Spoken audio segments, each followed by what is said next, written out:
You feel it before you can name it. A prickling in the fingertips while you're holding your morning coffee. A patch of your left foot that has gone quiet, like it belongs to someone else. And you tell yourself it's just age, that this is what 70 looks like, and you let it go. That single assumption is one of the most dangerous things a person over 60 can decide, because numbness in the hands and feet is almost never random, and in a large number of cases, it is speaking to you about what is on your plate. Right now, over half of all people living with diabetes will develop nerve damage in the hands, legs, or feet. That is not my estimate. That figure comes straight from Medline Plus, the patient library run by the National Institutes of Health. And here is what almost no one over 60 has been told plainly. The very same nerves that go numb from disease can be starved quietly, over years, by a diet missing a few specific building blocks. Your nerves are living tissue. They are wrapped in a protective sheath, a fatty insulation the way the plastic coating wraps the copper wire in your walls. That sheath needs raw material to stay intact, and one of the most overlooked raw materials sits in 6 ordinary foods most seniors stopped eating a decade ago. So here's exactly what I'm going to walk you through in the next 20 minutes, and I want you to stay with me to the end, because the 6th food is the one hiding in your own kitchen that you've been throwing straight into the trash. Promise number 1 is the specific reason numbness starts in the toes and fingertips first, and why the longest nerves in your body are the ones that fail earliest. Promise number 2 is the difference between the 4 most common causes of numb hands and feet after 60, so you can tell which one you may be looking at before you ever call your doctor. Promise number 3 is the 6 collagen-rich and nerve-feeding foods, named one by one, that supply the exact material your nerve sheaths and connective tissue depend on. Promise number 4 is the one drink that quietly strips these nutrients out of your body faster than any food can put them back. And how many people over 60 are affected. And promise number 5 is the single kitchen habit, the 6th food that most seniors discard without a second thought, even though it may be the richest source of the very thing your joints and nerves are begging for. Let me tell you who I am and why I spend my days on this. I host the Longevity Table. My work is reading the medical and nutritional research that clinicians read, the journals and the government health libraries, and translating it into plain English for people over 60 who are tired of being told they're just getting old. I am not your personal physician, and nothing I say today is a diagnosis or a prescription. This is education. What you do with it, you do together with your own doctor. But I can promise you the science underneath every food I name today is real, and I'll cite it as we go. Let me start with a woman I'll call Margaret. Margaret is 73. She lives outside Columbus, Ohio, in the same brick ranch house she and her husband bought in 1981. Margaret was, by every ordinary measure, healthy. She walked her neighborhood most mornings. She cooked for one now, since her husband passed. And cooking for one is where the story really begins. Because when you cook for one, you simplify. Toast in the morning, a sandwich at noon, something quick at night. The rich, slow-cooked meals of her marriage, the pot roasts, the bone broths, the stews that simmered all afternoon, those quietly disappeared from her kitchen. And notice what disappeared with them. A pot roast carries B12 and iron and zinc. A bone broth carries collagen and the minerals pulled from the marrow. A stew carries all of it at once, layered together the way a body actually absorbs nutrients best. Protein and fat and mineral in the same spoonful. When those meals left, they didn't just take flavor with them. They took a whole pharmacy of nerve-supporting raw material, and nothing on the toast and sandwich menu replaced it. About 2 years into cooking that way, Margaret noticed a tingling in both feet in the evenings. She thought her shoes were too tight.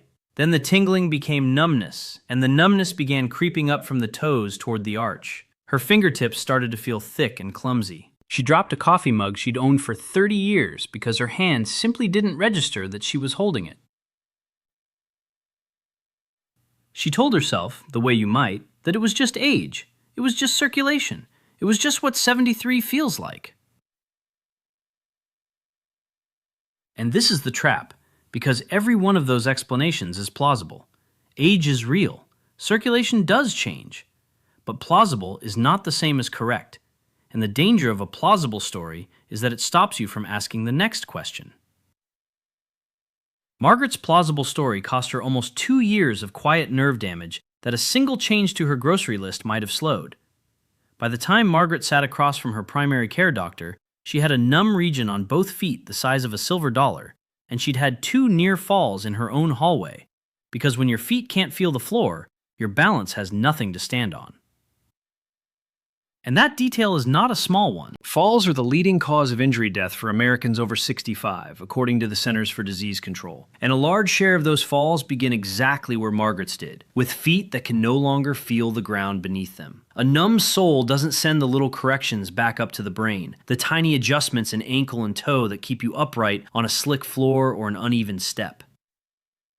So the numbness she dismissed as a nuisance was quietly dismantling the feedback system that had kept her on her feet for 73 years. Her doctor ran blood work, and what came back was not exotic. It was a picture of a body slowly starved of the raw materials that nerves and connective tissue depend on, the direct consequence of 2 years of toast and sandwiches. The good news, and the reason I tell you Margaret's story first, is that this kind of nerve starvation is one of the few kinds you can actually feed your way back from, at least in part when you catch it early. Nerves regenerate slowly, on the order of a millimeter or so a day when the conditions are right, which means the runway back is measured in months, not days.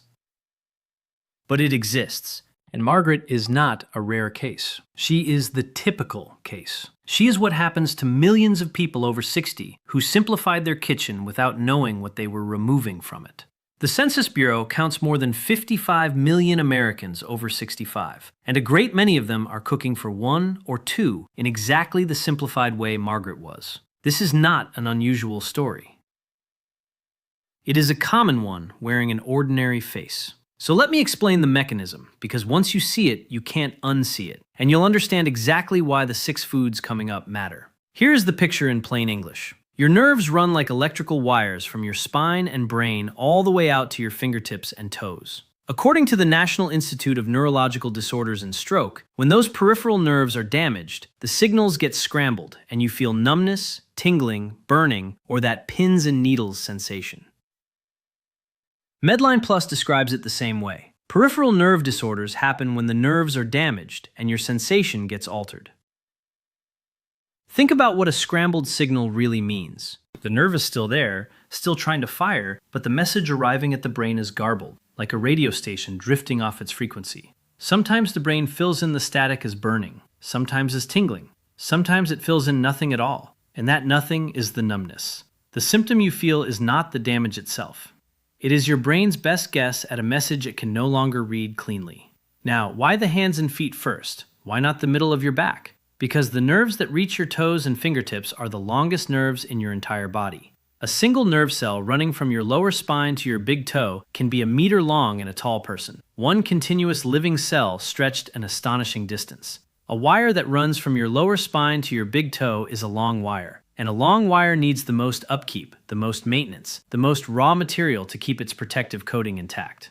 Every inch of that sheath has to be maintained by the cell body sitting back near the spine, shipping supplies down the length of the axon. When your body runs short on the building blocks, the longest, most demanding nerves are the first to show the shortage. The same way the house at the very end of a long water main is the first to lose pressure when supply drops.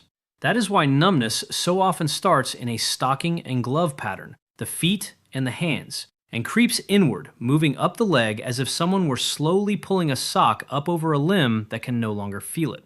That answers promise number 1. Now, the raw materials. Nerves are sheathed and supported by tissue, and that tissue and the repair machinery around it lean heavily on certain B vitamins. Medline Plus is direct about this. A lack of vitamin B12 or B6 can cause anemia, and B12 deficiency has its own recognized condition, B12 deficiency anemia, which Medline Plus documents in detail. Here is why B12 in particular matters so much to a nerve. That fatty insulation around the axon, the myelin sheath, has to be constantly rebuilt, and B12 is a required ingredient in the machinery that builds and maintains it. Run low on B12, and the sheath frays. The signal leaks. The numbness begins. And there is a cruel wrinkle for people over 60 specifically. As we age, the stomach produces less of a substance called intrinsic factor and less stomach acid, both of which you need to pull B12 out of food and into your blood. So an older person can be eating a fair amount of B12 and still absorbing far too little of it. When B12 runs low over months and years, the nervous system suffers. And where does B12 come from? Almost entirely from animal foods, from the exact rich, meaty, slow-cooked dishes that Margaret quietly stopped making. Toast has none of it. A dry sandwich has almost none of it. 2 years of that, on top of an aging gut that absorbs less to begin with, and the shortage shows up in the longest nerves first.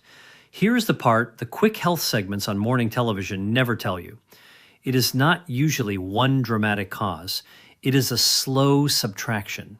Nobody wakes up one day and decides to starve their nerves. They simplify their cooking. They skip meals. They lean on convenience, and the deficit builds so gradually that by the time the numbness arrives, they've forgotten they ever ate differently. The body has reserves, and that is exactly what makes it dangerous. Your liver can store several years' worth of B12, which sounds reassuring until you realize what it actually means. It means you can run a daily deficit for a long time with no symptoms at all, drawing the reserve down quietly until the tank hits empty and the nerves that were coasting on stored supply suddenly have nothing. The symptom-free years are not safe years. They are the years the account was being drained. There's a striking piece of history that proves how powerful this is. Back in the 1990s, the Journal of the Neurological Sciences documented an epidemic in Cuba. Tens of thousands of people, by some counts more than 50,000, who developed optic and peripheral nerve damage, numbness, vision loss, all tied to nutritional deficiency. And the risk was higher among people who were missing meals, and lower among those who happened to get supplemental B vitamins. An entire population's nerves faltered, not from a virus, but from what was missing from the plate. And when the vitamins were restored, many recovered. That is the mechanism in Margaret, written large across a whole country. And it is also the proof that the direction of this story can be reversed.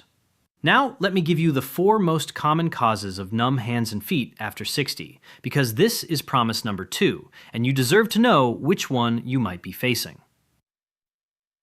Before you ever pick up the phone, the first and most common is diabetic nerve damage.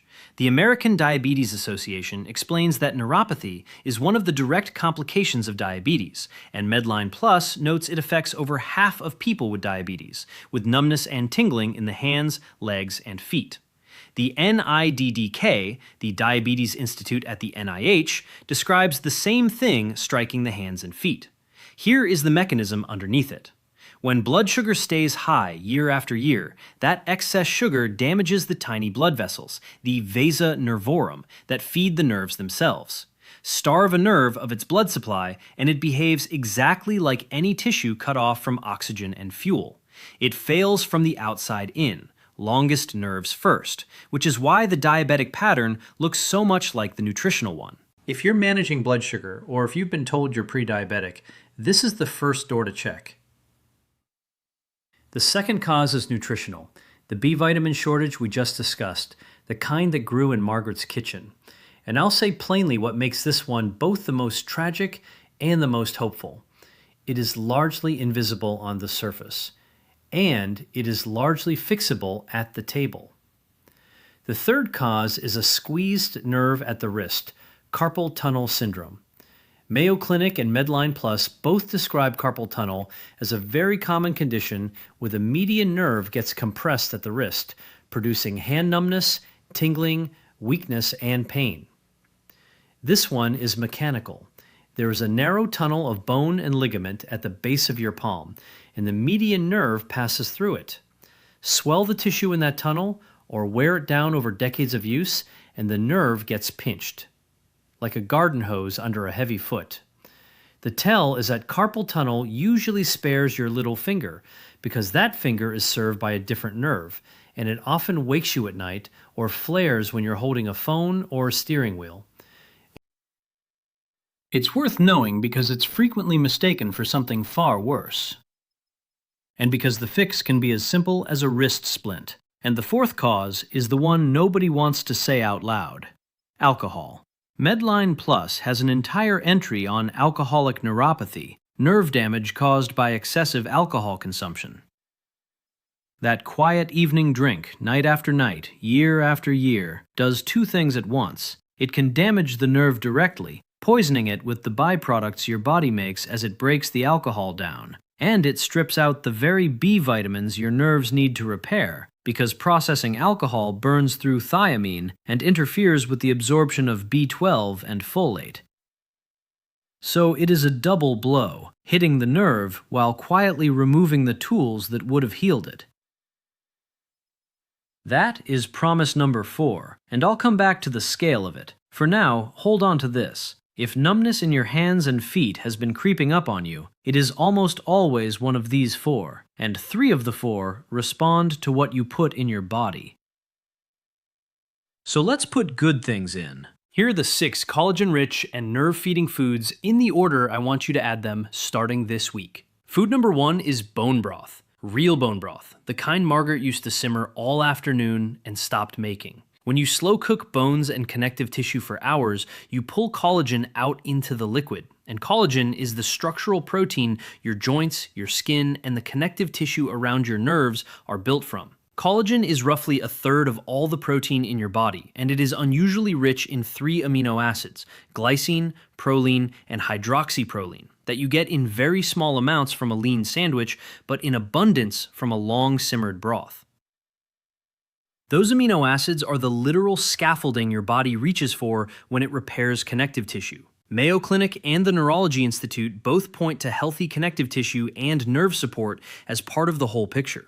A warm mug of real bone broth a few times a week is one of the easiest, gentlest ways to bring that raw material back to a table that's been simplified down to toast. And it goes down easily even on a day when appetite is low, which matters more than people admit after 70. Simmer beef or chicken bones for hours with a splash of vinegar to help draw the minerals out, or buy a genuine bone broth, not a bouillon cube.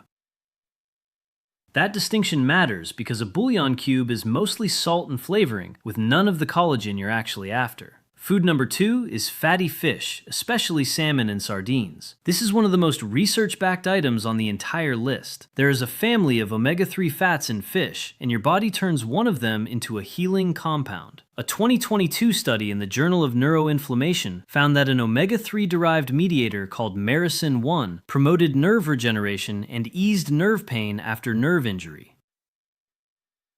Let that land. A substance your body makes from fish oil helped nerves regrow. The reason this works reaches right back to the mechanism we discussed. Those omega-3 fats, the DHA in particular, are a building material of the nerve membrane itself, and the myrisin family belongs to a class of molecules that actively switches off the inflammation that keeps a damaged nerve from healing. And in 2025, the Cochrane Review, one of the most rigorous evidence reviews in all of medicine, published an evaluation of omega-3 supplementation specifically for the peripheral neuropathy that adults with diabetes develop. This is not folklore. This is the exact nerve problem we've been discussing, examined by the most cautious reviewers in the field. 2 servings of salmon or sardines a week is a realistic, affordable target for most people over 60, and canned sardines in particular are among the cheapest nerve-supporting foods in the whole grocery store, bones and all, which brings a dose of calcium along for the ride. Food number 3 is eggs, and I want you to eat the whole egg, yolk and all. The yolk is where the B vitamins live, including B12 and B6, the exact vitamins Medline Plus ties to healthy blood and nerve function. The yolk also carries choline, which your body uses to make acetylcholine, one of the chemical messengers nerves use to talk to your muscles, the very signaling that goes quiet when a nerve fails.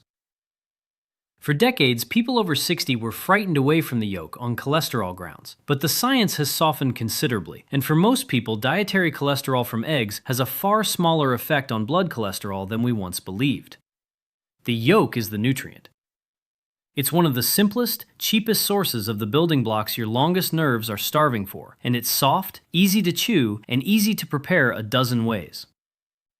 Talk to your own doctor if you have a specific cholesterol concern, but for many people, the whole egg belongs back on the plate. Food number 4 is shellfish, and this is the quiet giant of B12. Clams, mussels, oysters, and crab are among the most concentrated food sources of vitamin B12 on Earth. A single serving of clams can carry many times an entire day's requirement of B12, far more per bite than almost any other food you can name. Remember, Medline Plus documents an entire condition, B12 deficiency anemia, from running short of this one vitamin, and it damages the nervous system over time. And remember the wrinkle we covered, that aging stomachs absorb B12 poorly. When you're absorbing a smaller fraction, the smart move is to eat foods where the raw number is enormous to begin with, so that even a reduced fraction still adds up to enough. A can of clams stirred into a pasta or a chowder is an inexpensive way to flood your system with the very nutrient the longest nerves need most, and clams and oysters carry a heavy dose of zinc as well, another mineral your nerves and your immune system both draw on. This is the food that would have quietly protected Margaret if it had stayed in her kitchen. Food number 5 is dark leafy greens and beans together. Spinach, kale, collard greens, and the humble bean deliver magnesium, and a 2026 evidence-based review in the journal Curious catalogs magnesium among the essential minerals your body depends on, along with its dietary sources and what deficiency looks like. Magnesium supports healthy nerve signaling because it helps regulate the flow of calcium in and out of the nerve, the very traffic that decides when a nerve fires and when it rests. Run short on magnesium, and nerves grow overexcitable, which is part of why deficiency can show up as cramps, twitches, and tingling. Greens and beans also carry the folate that works hand in hand with B12, the two of them partners in building healthy blood and maintaining the nervous system, so a shortage of one undercuts the other. A pot of beans and greens is old-fashioned, cheap, high in fiber, and exactly the kind of slow, honest cooking that got subtracted out of so many kitchens. And it stretches across several meals for the price of almost nothing. And now, food number 6, the one I promised was hiding in your own kitchen, the one most seniors throw straight into the trash. It is the skin, the bones, and the cartilage of the chicken and fish you already buy. When you roast a chicken and strip the meat and toss the carcass, you are throwing away the single richest source of collagen in your entire grocery haul. The skin, the soft cartilage at the ends of the bones, the connective tissue, that is pure structural protein. The same glycine and proline-rich material your joints and the tissue around your nerves are built from. Think about it this way. You already paid full price for that whole bird. The collagen came free, attached to the meat you wanted, and then you scraped it into the garbage. Don't discard it. Simmer that carcass into broth, and you've made food number 1 for free out of what you were about to throw out. Eat the soft cartilage at the knuckle of the drumstick. Keep the skin on when you cook. The most collagen-dense food you can eat this week is one you're already paying for and quietly discarding. That is the last one, and it costs you nothing but the decision to stop throwing it away. Now let me pay off promise number 4, because I told you there was one drink that strips these nutrients out faster than food can put them back. It's alcohol. Medline Plus is clear that excessive alcohol consumption directly damages nerves, and it does double harm, because it also interferes with the B vitamins your nerves depend on to repair. Walk through what actually happens. Your liver treats alcohol as a poison to be cleared first, ahead of almost everything else. In clearing it consumes thiamine, one of the B vitamins nerves cannot do without. At the same time, alcohol irritates the gut lining that absorbs B12 and folate, so less gets in even as more gets used up. So you are burning the candle at both ends, spending nerve repair vitamins to process the drink while blocking the absorption of their replacements. This is why alcoholic neuropathy can take hold in someone who, by every appearance, eats reasonably well. If your hands and feet have been going numb and you have a regular evening drink, even a modest, sociable one, this is a conversation to have honestly with your own physician. For many people, easing back on alcohol while adding the foods I've named is the fastest route to giving the nerves a fighting chance.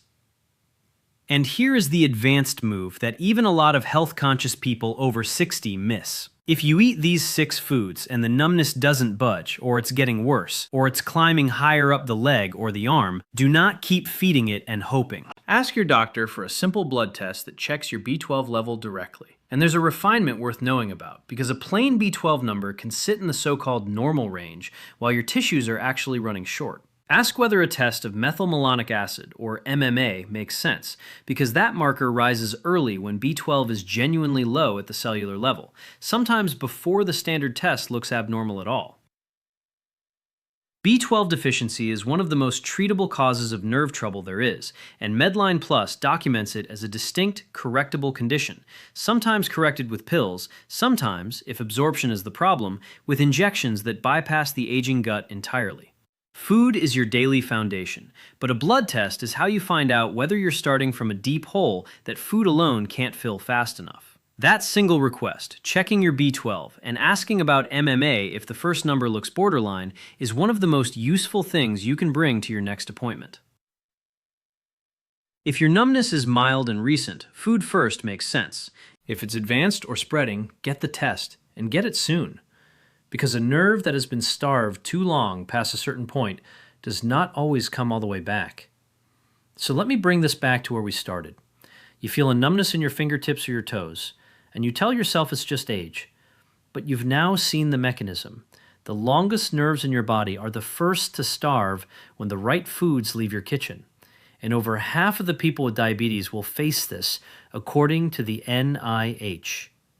The 6 foods I named today: real bone broth, fatty fish like salmon and sardines, whole eggs, shellfish, greens and beans, and the chicken and fish scraps you've been throwing away, those bring back the exact collagen and B vitamins your nerves and connective tissue depend on.